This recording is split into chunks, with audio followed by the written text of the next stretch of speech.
கற்றது உலகளவாகவும் கல்லாதது கைமண் அளவாகவும் இருக்கட்டும்.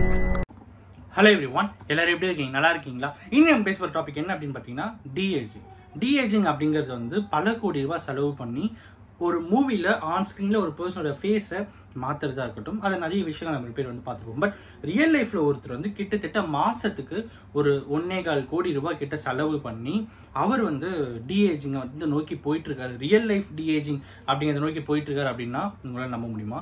இன்னைக்கு நம்ம அவரை பத்தி தான் பார்க்க போறோம். பிரையன் ஜான்சன் அப்படிங்கிற ஒரு பர்டிகுலர் பர்சன், யூஎஸ்ல இருக்கிற ஒரு பர்சன். ஓகேங்களா? ஸோ அவர் வந்து ஒரு மிகப்பெரிய பில்லியனியர். அவருடைய லைஃப் டைம்ல இருக்கிற எல்லாருக்குமே ஒரு ட்ரீம் இருக்கும். கரெக்டுங்களா? இப்போ நம்ம வாழ்ந்துட்டு இருக்கோம் அப்படியே எல்லாருக்கும் ஒரு ட்ரீம் இருக்கும். ஒரு சொந்தமா ஒரு வீடு வாங்கணும், நல்ல ஒரு ஃபேமிலி வந்து செட் ஆகணும், அதுக்கப்புறமா ஒரு கார் ஒன்று வாங்கணும், ட்ரீம் பைக் ஒன்று இருக்கும், ட்ரீம் கார் ஒன்று இருக்கும், dream family, dream house, dream children, so அவங்களுடைய எஜுகேஷன். ஸோ இதுதான் என்னுடைய லைஃப், இது எனக்கு கரெக்டாக கிடைச்சிட்டுனா போதும் அப்படின்னு சொல்லி நிறைய பேர் வந்து வாழ்ந்துட்டு இருக்கிற இந்த பர்டிகுலர் இதில் இந்த எல்லா விஷயங்களுமே அவருக்கு வந்து 35 வயசுலேயே கிடைச்சிருது.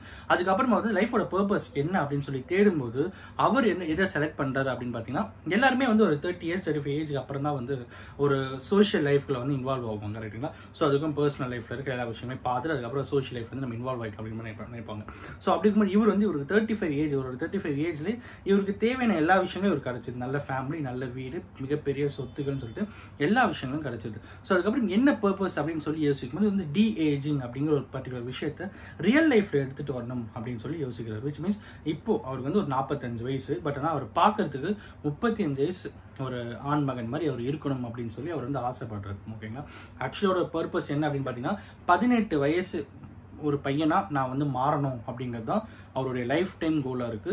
இப்போ 45 வயசுல இருக்காரு. அவருடைய பயாலஜிக்கல் ஏஜ் 45, பட் அவர் பார்க்கும்போது அப்பியரன்ஸ்ல 35 வயசு மாதிரி இருப்பாரு அப்படின்னு சொல்லி நிறைய பேர் வந்து பேசிட்டு இருக்காங்க. ஸோ இவர் என்ன பண்றாரு அப்படிங்கிறதுல எல்லா விஷயங்களும் தான் இன்னைக்கு நம்ம வந்து இந்த வீடியோல பார்க்க போறோம். அவர் என்ன பண்றாரு அப்படின்னு பார்த்தீங்கன்னா, அவர் வந்து ஒரு கிட்டத்தட்ட ஒரு 100 டாக்டர்ஸ் கிட்ட, கிட்டத்தட்ட ஒரு 30 டாக்டர்ஸ் கிட்ட அப்பாயிண்ட் பண்ணிடுறாரு. அப்பாயிண்ட் பண்ணிட்டு அவங்க மூலியமா ஒரு ட்ரீட்மெண்ட், ஒரு ஃபிசிக்கல் ஃபிட்னஸ்ன்னு சொல்லிட்டு எல்லா விஷயங்களும் ஃபிட்னஸ், அதாவது ஃபிசிக்கு தேவையான எல்லா கன்சர்ன்ஸுமே அவர் வந்து பார்க்குறாரு அப்படின்ட்டு சொல்லப்படுது. அவர் பண்ணுற முக்கியமான விஷயங்கள் என்ன அப்படின்னு பார்த்தீங்கன்னா, காலையில் 4:30 மணிக்கு எழுந்துக்கிறாரு, 1 hour ஒர்க் அவுட்டு, 6:30 மணிக்கு பிரேக்ஃபாஸ்ட் முடிச்சிடுறாரு, அதுக்கப்புறம் 11:30 மணிக்கு அவருடைய லஞ்ச் வந்து முடிச்சிடுறாரு. ஓகேங்களா? ஸோ அவ்வளோதான். அதுக்கப்புறம் அவர் மீல் எதுவுமே கிடையாது. அதுக்கப்புறம் ஃபுல் அண்ட் ஃபுல் சப்ளிமெண்ட்ரி தான். 100 டேப்லெட்ஸ் கிட்ட எடுத்துக்கிறாரு அப்படிங்கிற மாதிரி சொல்லப்படுது. ஸோ இதன் மூலியமா அவர் அவருடைய 2021 ஓகேங்களா, கிட்டத்தட்ட அப்போ அவரோட வயசு வந்து ஒரு 42 41 இருந்திருக்கலாம். அப்போ அவர் என்ன பண்றாருன்னா, ஒரு ப்ளூ பிரிண்ட் அப்படின்னு சொல்லி ஒரு கம்பெனி ஓப்பன் பண்றாரு. அந்த கம்பெனி மூலியமா அவர் வந்து அவரே வந்து ஒரு எக்ஸ்பிரிமெண்ட் வந்து யூஸ் பண்றாரு. சாகா வரம் பெறணும் அப்படிங்கிற ஒரு பர்டிகுலர் விஷயத்தை நோக்கி அவர் வந்து போகிறாரு. ஸோ அதுக்கப்புறம் பெரிய டாக்டர்ஸ்லாம் வச்சு அப்பாயிண்ட் பண்ணிக்கிட்டு இப்போ அவர் வயசு வந்து 45 பயாலஜிக்கலா, பட் 35 வயசு பையன் மாதிரி அவர் பார்க்கறாரு. அப்படி லுக் அலைக் அப்படிங்கிற மாதிரி சொல்றாங்க. ஸோ ஒரு சீனியர் டாக்டர்ஸ், யூஎஸ்ல இருக்கிற சீனியர் டாக்டர்ஸ் அவர்கிட்ட பேசும்போது அவர் என்ன சொல்றாரு அப்படின்னு பார்த்தீங்கன்னா, இந்த உலகத்தில் நிறைய விஷயங்கள் வந்து கிராஸ் ஓவர் பண்ணி வந்திருக்கும். குரங்குலேருந்து மனிதன் வந்ததுலேருந்து, அப்புறம் விண்வெளிக்கு போனதுலேருந்து, அந்த மாதிரி ஏகப்பட்ட விஷயங்கள் நம்ம வந்து பார்த்துருக்கோம். இடம் இல்லாதவங்க வீடு வாங்கி கட்டுறதுலேருந்து, ஸோ எல்லாமே நம்ம வந்து பார்த்துட்டு இருக்கோம். பட் இந்த 21st செஞ்சுரியில் இருக்கிற மிகப்பெரிய விஷயம் என்ன அப்படின்னு பார்த்தீங்கன்னா, எல்லாருமே ஏஐ நோக்கி போயிட்டு இருக்கும்போது இங்கே வந்து அந்த பர்டிகுலர் சில விஷயங்கள் லைக் இந்த டிஏஜிங் அப்படிங்கிறது வந்து ரொம்ப ரொம்ப இம்பார்ட்டண்ட்டாக இருக்குது. எல்லாருக்குமே வயசாகி இறந்து போகிற டைமில் அதை நம்ம ஏன் தள்ளி போடக்கூடாது, அதை நம்ம ஏன் வந்து ஸ்டாப் பண்ண ட்ரை பண்ணக்கூடாதுன்ற பர்டிகுலர் எக்ஸ்பெரிமெண்ட்டை தான் நான் எடுக்கிறேன் அப்படின்ற மாதிரி அவர் வந்து சொல்லியிருந்தாரு.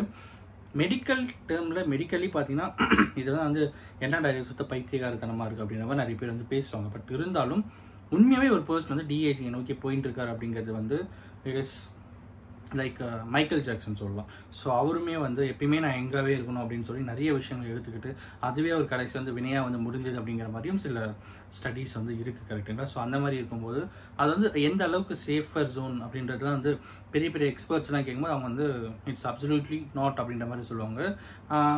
அது வந்து ஒரு சயின்டிஃபிக்காக, ஓகேங்களா, ஒரு எமோஷனலாக சில பேர் கிட்ட கேட்டீங்கன்னா அவங்க என்ன சொல்லுவாங்க அப்படின்னு பார்த்தீங்கன்னா, ஏஜிங் அப்படிங்கிறது வந்து ஒரு மனிதனோட லைஃப்பில் எல்லா ஸ்டேஜையும் வந்து கடந்து போகும்போது அந்த ஸ்டேஜில் இருக்கிற ஹாப்பினஸ் எக்ஸ்பீரியன்ஸ் பண்ணதான் அந்த லைஃபே வந்து ஃபுல்ஃபில் ஆகும் அப்படிங்கிற மாதிரி சொல்லுவாங்க. ஃபார் எக்ஸாம்பிள், சின்ன வயசில் விளையாடி இருப்போம், அப்புறம் வந்து படிக்கிற வயசில் படிச்சிருப்போம்.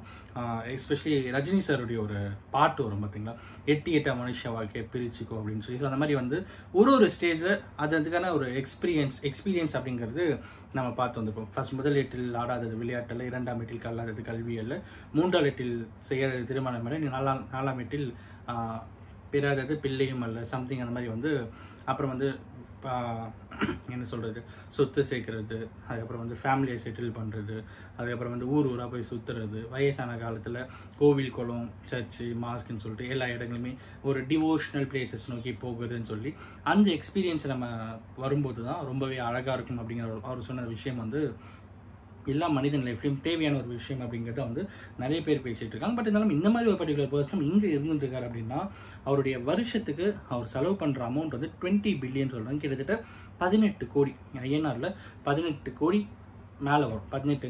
18 கோடிக்குள்ளே வரும். அவ்வளோ பெரிய அமௌண்ட்டை ஜஸ்ட் ஃபார் டிஏஜிங் அவர் வந்து யூஸ் பண்ணுறாரு அப்படிங்கிறது வந்து புதுசாக இருந்தது பார்க்கறதுக்கு. ஸோ அதுதான் இன்னைக்கு உங்ககிட்ட வந்து ஷேர் பண்ணணும் அப்படின்னு சொல்லி இருந்துச்சு. அண்ட் அஃப்கோர்ஸ் இன்றைக்கி இதை உங்கள்கிட்ட ஷேர் பண்ணணும் அப்படின்னு சொல்லி இந்த வீடியோ நான் ஒருத்தருக்கு நாலேஜ் ஷேருங்க இருக்குன்னு சொல்லிட்டு நான் நம்புகிறேன். தேங்க்யூ.